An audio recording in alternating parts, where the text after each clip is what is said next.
quando ele mandou a lei orçamentária para casa, não estava o recurso da erradicação da miséria. Ele simplesmente sumiu com R$1 bilhão anual. A Assembleia está muito insatisfeita com a quebra de palavra do governador, ainda mais em um tema tão sério, né? Belo Horizonte está pronta para, depois de 126 anos de história, 51 gestores homens, ter pela primeira vez na sua história uma mulher prefeita. Quando a gente tiver mais do mesmo, a nossa cidade vai continuar configurando nas manchetes de violência contra a mulher. Eu acho que a Duda tem toda a chance de ser prefeita de Belo Horizonte e é um nome muito forte.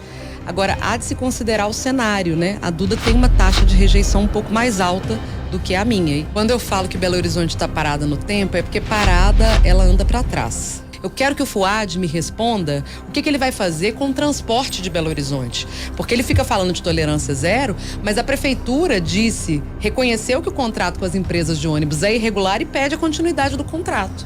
Sim, não existe tolerância zero, sabe? As pessoas estão andando de ônibus de forma cada vez mais cara, mais precária, e ele se presta a gastar dinheiro público para ofender a população LGBT, sinceramente. O quanto que hoje o prefeito de Belo Horizonte representa a esquerda, deputada?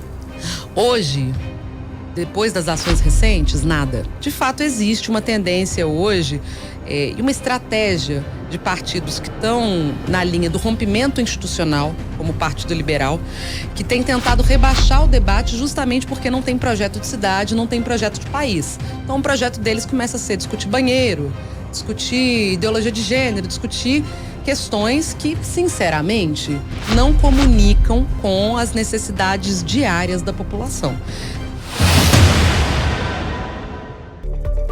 Os principais nomes do cenário político passam por aqui. Café com Política. Hoje recebendo a deputada estadual pelo PSOL, Bela Gonçalves. Deputada, acho que é a primeira vez que nos falamos nesse ano de 2024 aqui na FM Tempo. Muito bom dia. Bom dia, Guilherme. Muito bom estar aqui com você sempre.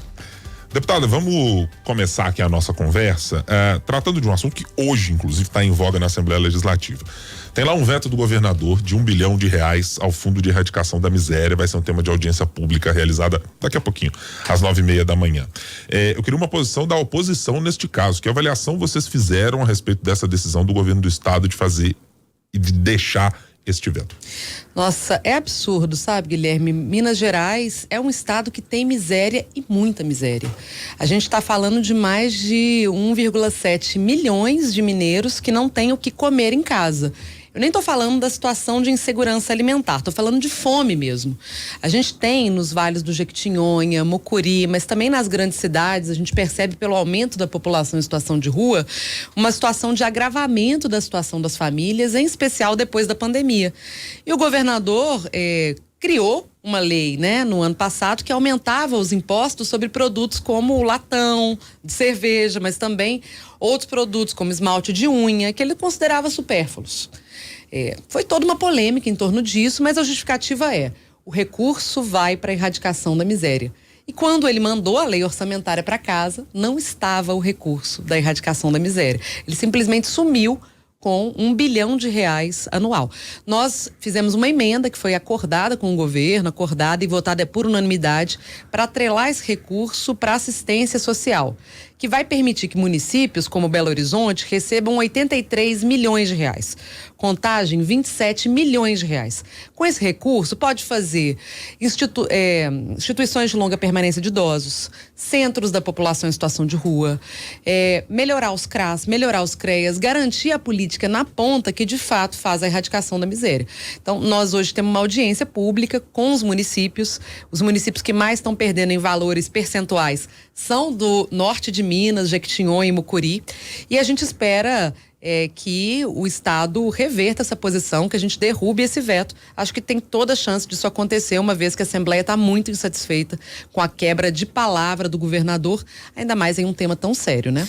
Deputada, quando a gente recebe prefeitos aqui do interior, né, de onde a população sofre, talvez o recurso chegue de fato de forma diminuída, de forma menor nesses municípios, deputados que representam essas áreas também no estado. A gente fala muito de saúde, a gente fala sobre estrada, a gente fala sobre educação e a gente fala sobre a situação social também. Como que esses representantes são ouvidos pelo governo de Minas ou essa escuta não acontece? Quando a gente fala sobre Belo Horizonte, Contagem, a senhora trouxe esses números aí, nós estamos falando de cidades que têm visibilidade diariamente, né? Mas lá no interior, onde a fome acontece de forma maior, né? A gente conhece essa realidade. Como que esses representantes são ouvidos ou o governo não consegue chegar a essa ponta?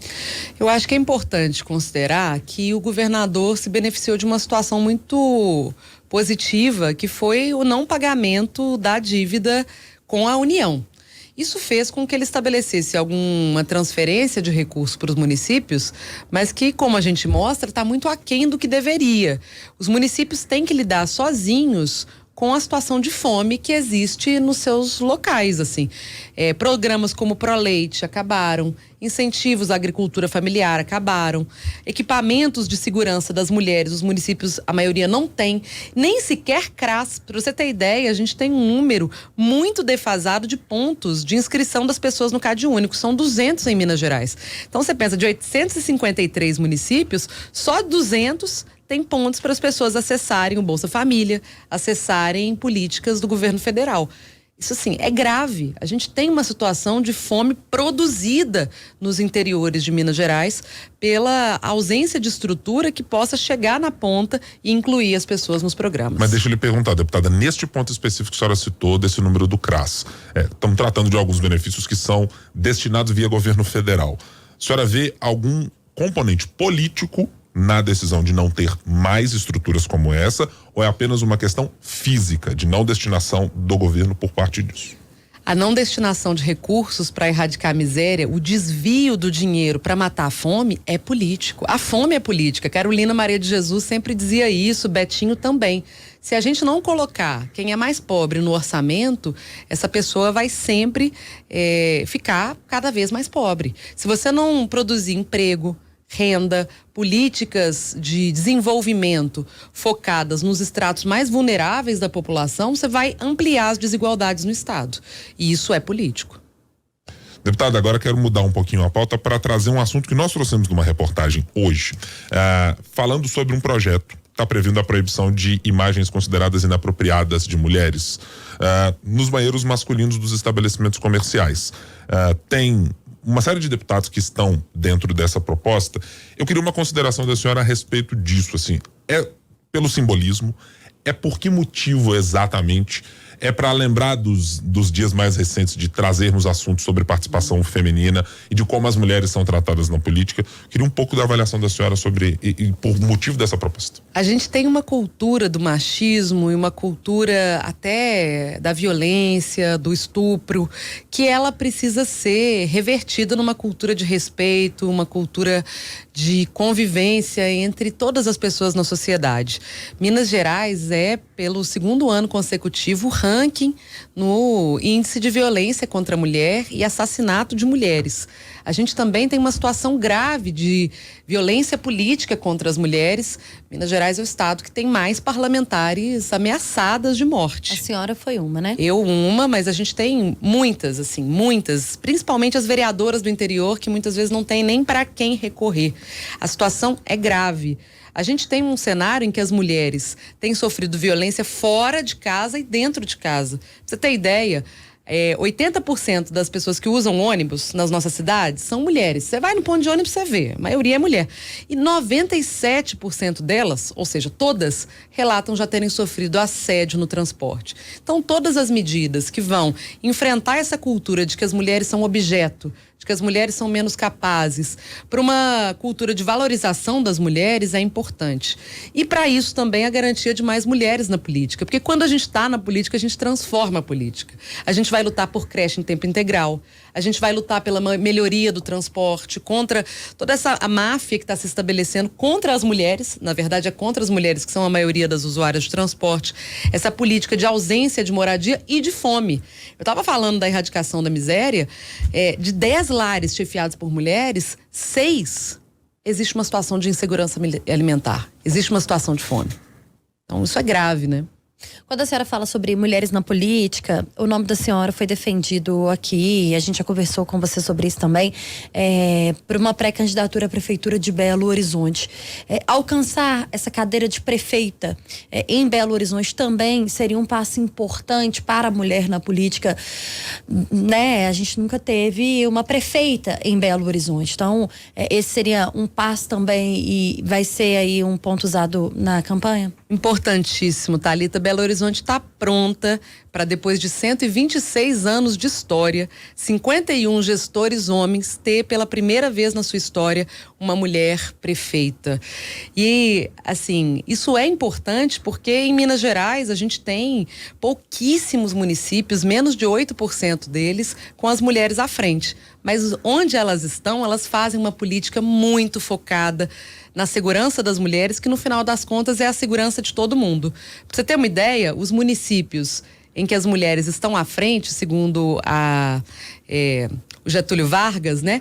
Elas têm uma condição fiscal 12% melhor. Desmentindo essa ideia de que as mulheres não são boas de economia. Elas fazem uma boa gestão municipal e, ao mesmo tempo, fazem políticas de cuidado com as pessoas. A gente olha o caso da Marília Campos, está com uma aprovação incrível, né? A prefeitura dela. É uma prefeitura que se preocupa com o esporte na rua, é uma prefeitura que se preocupa com políticas de idosos, políticas para a juventude, para as crianças. Tenta produzir uma cidade melhor e mais feliz para todo mundo. É isso que nós queremos para Belo Horizonte. Enquanto a gente tiver mais do mesmo, a nossa cidade vai continuar configurando nas manchetes de violência contra a mulher. Dentro da federação da qual o PSOL, partido da senhora, faz parte, nós ouvimos na semana passada integrantes do PSOL, integrantes também da rede. Sim. A rede tem pedido, pelo menos das pessoas que ouvimos até agora, maior espaço para continuar uma discussão, para se escolher uma pré-candidatura. De dizer, olha, o nome da Bela está colocado, como o da Ana Paula, deputada, está colocado, como esteve de Paulo Lamac também, que se coloca como um pré-candidato. Vai ter espaço ainda para mais diálogo, deputado? Claro, a gente está em diálogo o tempo todo. O PSOL é um partido democrático. E como um partido democrático, a gente entende que as minorias têm o direito de se expressar e se colocar. Agora, o diálogo, ele está avançado com a Ana Paula, tanto com o Paulo Lamac, para compreender que uma posição de maioria vai se estabelecer. Com o Paulo, essa conversa já está avançada. Ele nem tem colocado a pré-candidatura dele mais. A Ana Paula fez um lançamento recente, está mobilizando um debate sobre a cidade que a gente respeita, mas já disse que estará junto comigo também nessas eleições. É uma decisão, portanto, que passa inevitavelmente pelo PSOL de considerar a maioria quem está decidindo na federação. Eu acho que uma posição de maioria, mas não só, uma posição também de viabilidade eleitoral. Até hoje, a gente tem uma projeção de votos e uma intenção de pesquisa mais alta. Então, acho que não faria sentido uma candidatura que se coloca como um pouco mais fraca nesse momento configurar na cabeça de chapa. Precisa ser maioria não só partidária, mas também social, né? Mas uma chapa em conjunto seria uma possibilidade? Claro, acho que é possível que a gente construa uma chapa PSOL e rede. Mas estamos em diálogo também com outros partidos. Eu acho que tem um desejo aqui em Belo Horizonte de que a gente consiga construir uma unificação. E eu queria dizer que hoje o campo progressista ele está unificado. Não necessariamente em torno de um nome, mas a gente tem confluído os projetos e conversado permanentemente sobre a melhor estratégia para disputar as eleições em Belo Horizonte. Se aponta um cenário de 2 turnos. Havendo um cenário de 2 turnos, o espaço para a expressão dessa diversidade pode ser inclusive positiva. E é isso que nós estamos analisando, tanto com a Federação Brasil da Esperança, quanto com o PDT e outros partidos do campo progressista. Deputada, eu vou lhe perguntar exatamente sobre esse modelo de união, e foi possível verificar a presença de vários de vocês integrantes do campo progressista quando do lançamento da pré-candidatura da deputada Ana Paula, com a presença da ministra Marina Silva, que é evidentemente uma liderança nacional das mais respeitadas, aliás, ultrapassa como liderança nacional, é uma figura reconhecida internacionalmente. O fato de todas essas pessoas, a senhora estava, a deputada Duda Salabert também é colocada como uma pré-candidata, a própria deputada Ana Paula e outros integrantes do campo progressista, a senhora teme que com os problemas internos, com essa ainda fricção entre rede e PSOL, possa haver alguma distância da ministra Marina em função de ela pertencer à rede? Não, de forma nenhuma. O diálogo com a Marina é constante. Ela está empenhada na campanha do Guilherme Boulos em São Paulo, está empenhada em torno da construção de um projeto comum com o PSOL. Como eu disse, não existe uma frição hoje entre os partidos, existe de fato uma expressão da sua diversidade, que nesse momento não é prejudicial.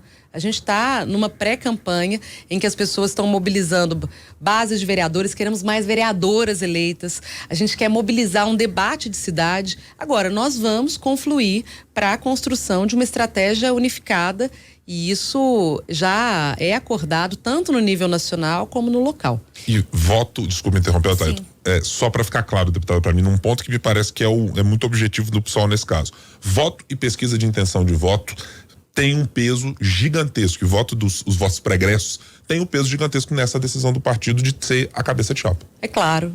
Eu acho que esse é o ponto principal. A gente precisa buscar na federação a candidatura mais viável e o PSOL tem naturalmente a preferência por ter tido nas últimas 2 eleições a maior votação entre a esquerda de Belo Horizonte. O PSOL cresce, o PSOL é um partido que tem mais vereadores e o PSOL é um partido que vai crescer muito mais. A gente está projetando esse ano a eleição de mais vereadoras e vereadores para compor, junto com Cida e Isa, que fazem um trabalho esplêndido, uma Câmara mais diversa e uma Câmara mais progressista, atenta às necessidades da população e em especial das mulheres. Essa discussão e essa análise passa também pelo nome da senhora e de Duda Salabert?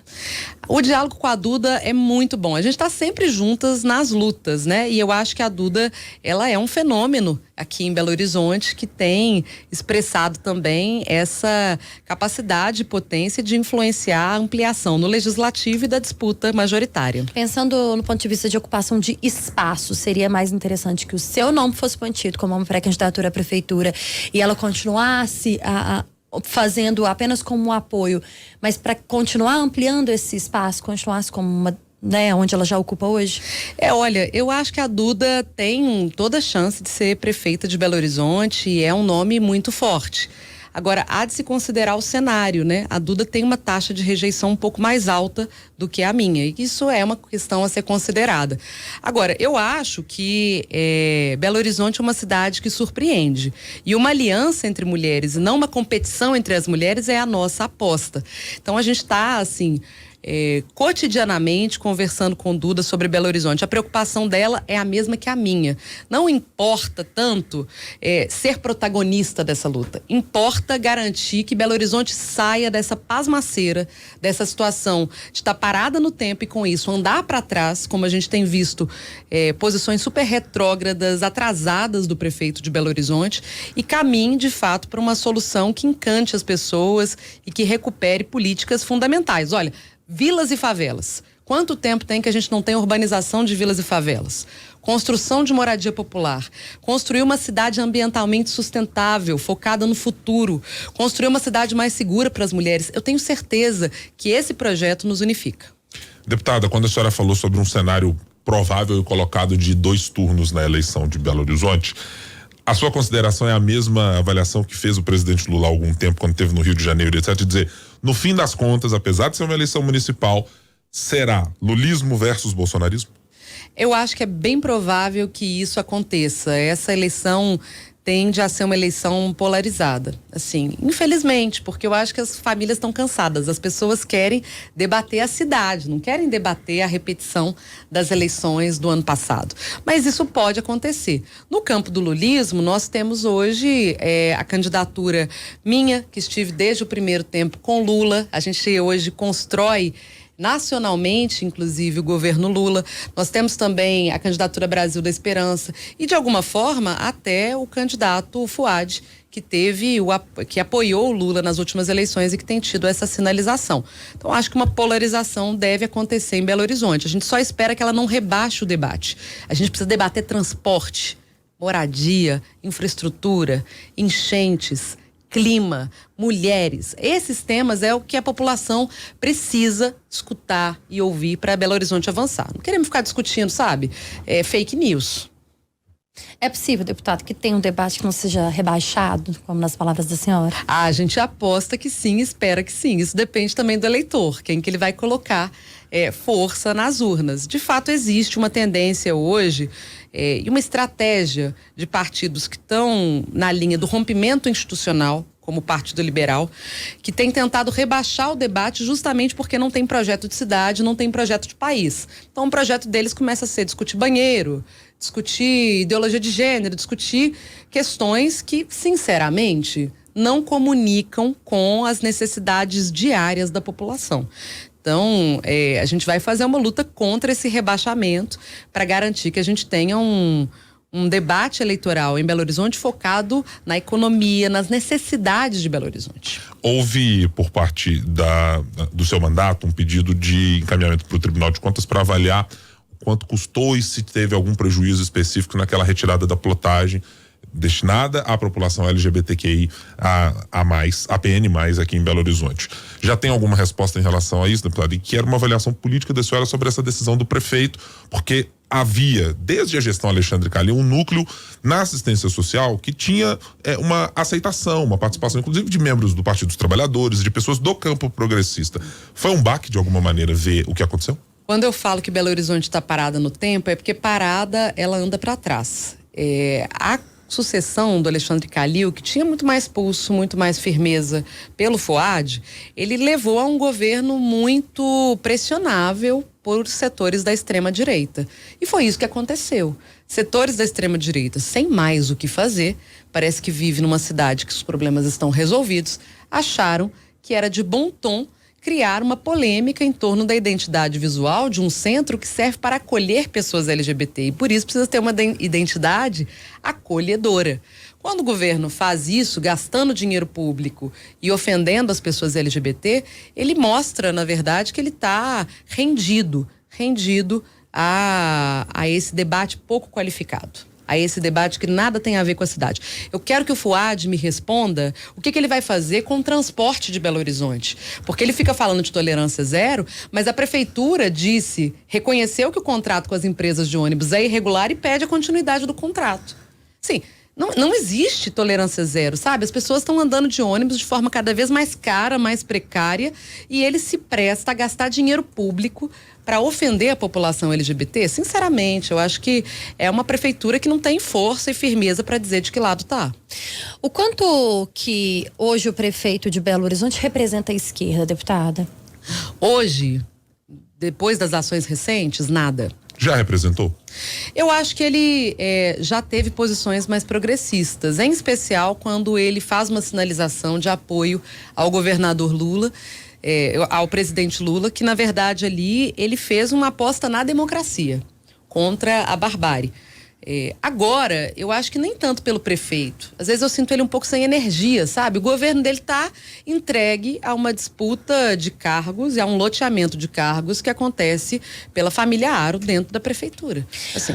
A senhora acha que o prefeito, naquele momento, quando decidiu apoiar o presidente Lula nas eleições de 2022, ele utilizou mais dessa polarização para poder ter uma visibilidade maior da esquerda em Belo Horizonte, quando de fato não representava a esquerda, ou não? Naquele momento ele ainda fazia parte desse campo mais progressista. Acho que é importante considerar que o partido dele, o PSD, é um partido que em Minas Gerais estava fazendo escolhas pelo campo democrático. Foi apoiado, inclusive, o Alexandre Calil para governo de Minas e o Alexandre Pacheco para senador. Então, acho que um gesto de reciprocidade mínima era o apoio do prefeito. Ele mesmo comentava comigo, olha, minha mulher tá brava, mas eu vou no cortejo do Lula. Não era exatamente uma posição ideológica dele, era uma posição partidária. Agora ele está mostrando mais a posição ideológica dele. Frágil diante das pressões populares. E eu acho que isso está muito evidente. Corte de árvore, retirada de símbolo LGBT, ausência de diálogo com os sindicatos, ausência de diálogo com o movimento popular tem sido a tônica dos últimos dias. Nós estamos conversando com a deputada estadual Bela Gonçalves, do PSOL. No Café com Política. Hora do bate-pronto. Aquele momento que a gente gosta bastante, deputada, a hora do bate-pronto. Perguntas e respostas na mesma proporção.